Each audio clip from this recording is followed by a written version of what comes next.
Bhagavad Gita, Chapter 2. Contents of the Gita summarized.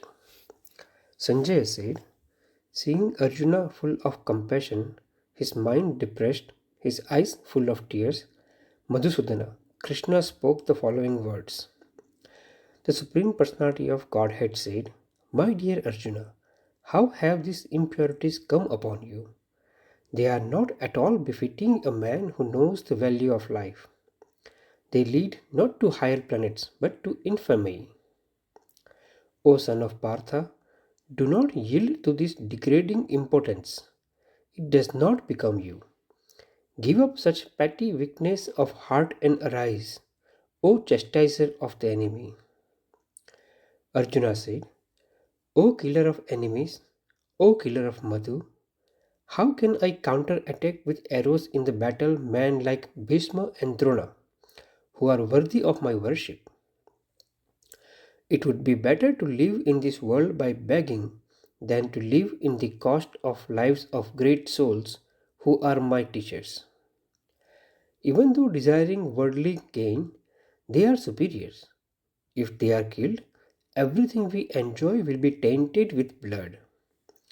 Nor do we know which is better, conquering them or being conquered by them.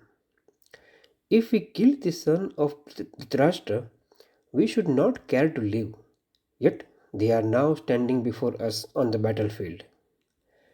Now I am confused about my duty and have lost all composure because of this misery weakness. In this condition, I am asking you to tell me for certain what is best for me. Now I am your disciple and a soul surrendered unto you. Please instruct me. I can find no means to drive away this grief which is drying up my senses. I will not be able to dispel it even if I win a prosperous, unrivaled kingdom on earth with sovereignty like the demigods in heaven. Sanjaya said, having spoken thus, Arjuna, chastiser of enemies, told Krishna, Govinda, I shall not fight, and fell silent. O descendant of Bharat, at that time Krishna, smiling in the midst of both the armies, spoke the following words to grief stricken Arjuna. The Supreme Personality of Godhead said, while speaking learned words, you are mourning for what is not worthy of grief. Those who are wise lament neither for the living nor for the dead. Never was there a time when I did not exist, nor you, nor all these kings, nor in the future shall any of us cease to be. As the embodied soul continuously passes in this body from boyhood to youth to old age, the soul similarly passes into another body at death. A sober person is not bewildered by such a change. O son of Kunti, the non permanent appearance of happiness and distress and their disappearance in due course are like the appearance and disappearance of winter and summer season. They arise from sense perception, O sign of Bharata, and one must learn to tolerate them without being disturbed. O best among men, Arjuna, the person who is not disturbed by happiness and distress and is steady in both is certainly eligible for liberation. Those who are seers of the truth have concluded that of the non existence, the material body, there is no endurance, and of the eternal, the soul, there is no change. This they have concluded by studying the nature of both.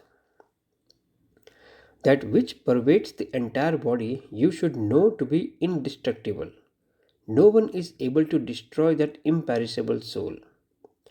Material body of the indestructible, immeasurable and eternal living entity is sure to come to an end. Therefore fight, O descendant of Bharat. Neither he who thinks the living entity the slayer, nor he who thinks it slain is in knowledge. For the self slays not nor in slain. For the soul there is neither birth nor death at any time. He has not come into being, does not come into being, and will not come into being. He is unborn, eternal, ever existing, and primeval. He is not slain when the body is slain. O Partha, how can a person who knows that the soul is indestructible, eternal, unborn, and immutable kill anyone or cause anyone to kill? As a person puts up new garments, giving up old ones, the soul similarly accepts new material bodies, giving up the old and useless ones. The soul can never be cut into pieces by any weapon, nor burned by fire, nor moistured by water, nor withered by the wind. This individual soul is unbreakable and insoluble, and can be neither burned nor dried. He is everlasting, present everywhere, unchangeable, immovable, and eternally the same. It is said that the soul is invisible, inconceivable, and immutable. Knowing this, you should not grieve for the body. If, however, you think that the soul, or the symptom of life, will always be born and die forever, you still have no reason to lament, O mighty armed. One who has taken his birth is sure to die, and after death one is sure to take birth again. Therefore, in the unavoidable discharge of your duty, you should not lament.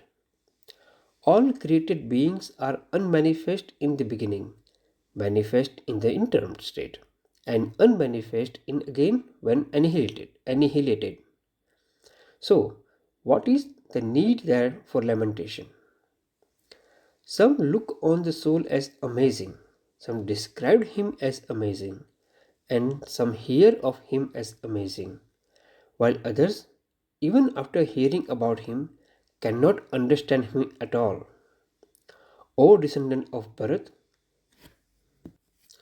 he who dwells in the body can never be slain. Therefore, you need not grieve for any living being. Considering your specific duty as a Kshatriya, you should know that there is no better engagement for you than fighting on religious principles. And so, there is no need for hesitation. O Partha, happy are the Kshatriyas to whom such fighting opportunities come unsought, opening for them the doors of the heavenly planets. If, however, you do not perform your religious duty of fighting, then you will certainly incur sins for neglecting your duties and thus lose your reputation as a fighter. People will always speak of your infamy, and for a respectable person, dishonor is worse than death.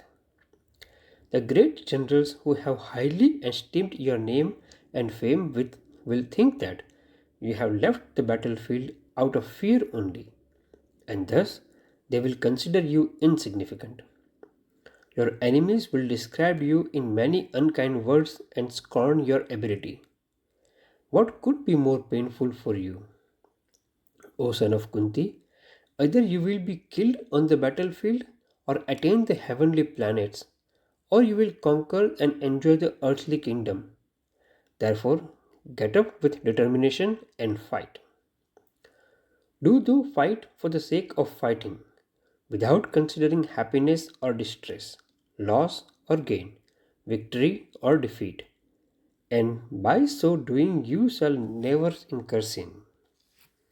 Thus far, I have described this knowledge to you through analytical study.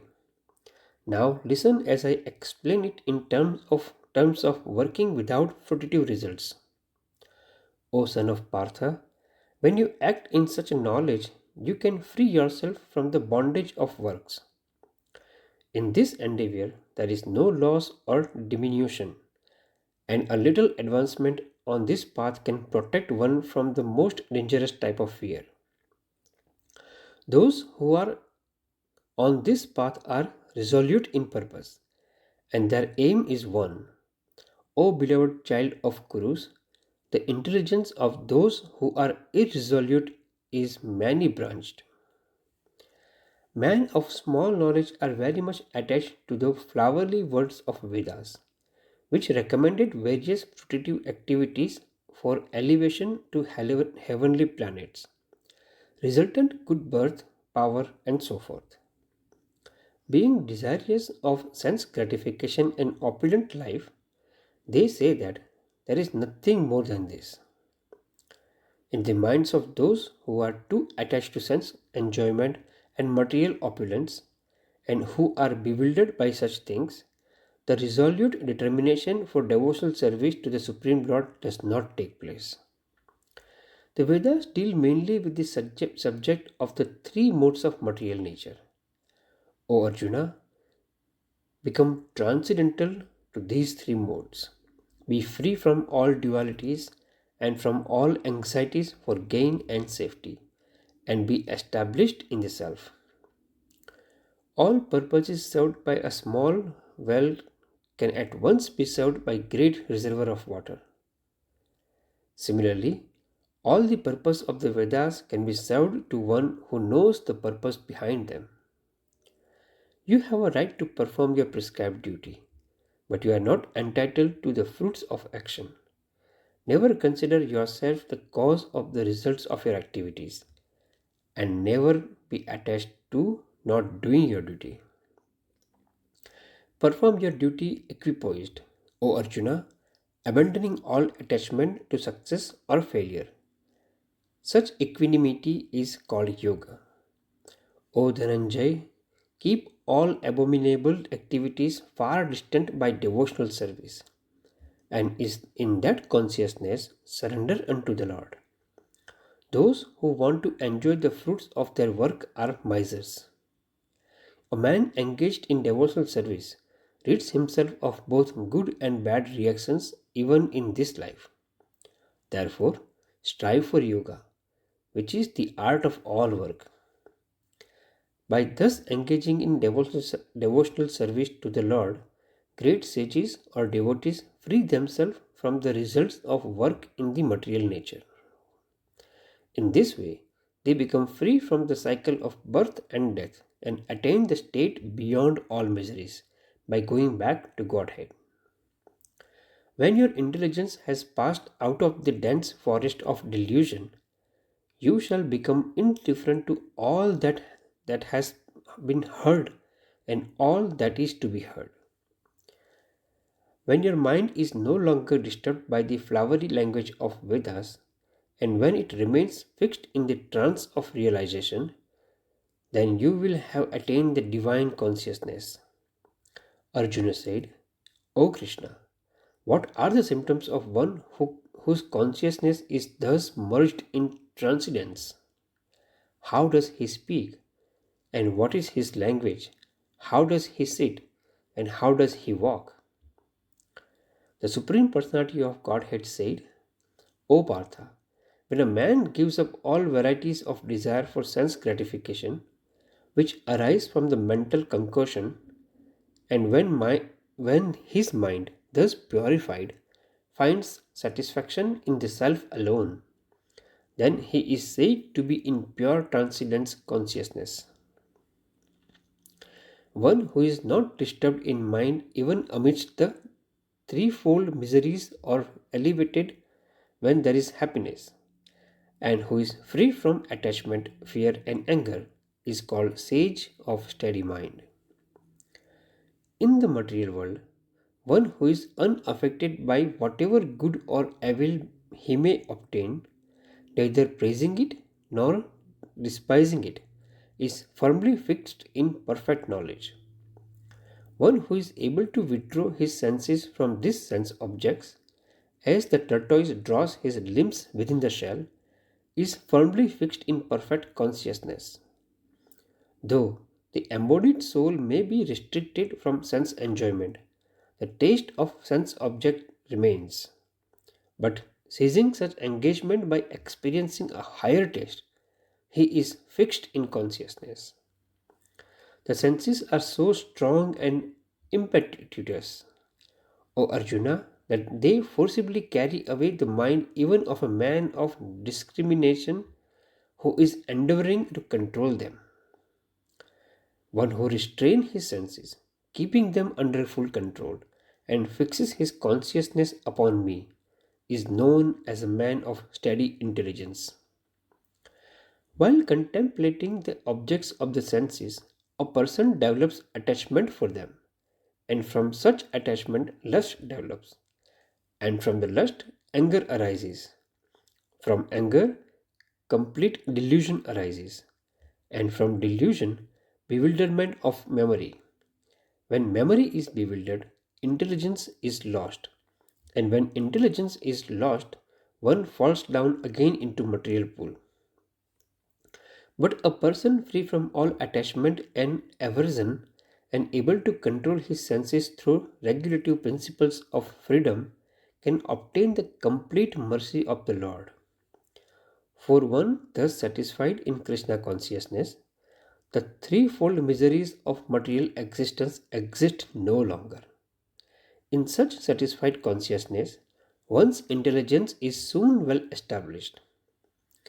One who is not connected with the Supreme in Krishna consciousness can have neither transcendental intelligence nor a steady mind, without which there is no possibility of peace. And how can there be any happiness without peace? As a strong wind sweeps away a boat onto the water, even one of the roaming senses on which the mind focuses can carry away a man's intelligence. Therefore, O mighty armed, one whose one whose senses are restrained from their objects is certainly of steady intelligence. What is night for all beings is the time for awakening for the self control, and the time of awakening for all beings is night for the introspective sage. A person who is not disturbed by the incessant flow of desires that enter like rivers into ocean, which is ever being filled but is always still, can alone achieve peace, and not the man who strives to satisfy such desires. A person who has given up all desires for sense gratification, one who lives free from desires, who has given up all senses of proprietorship, and is devoid of false ego, he alone can attain real peace. That is the way of spiritual and godly life, after attaining which a man is not bewildered. If one is thus situated even at the hour of death, one can enter into kingdom of God. Thus ends the chapter. Hare Krishna.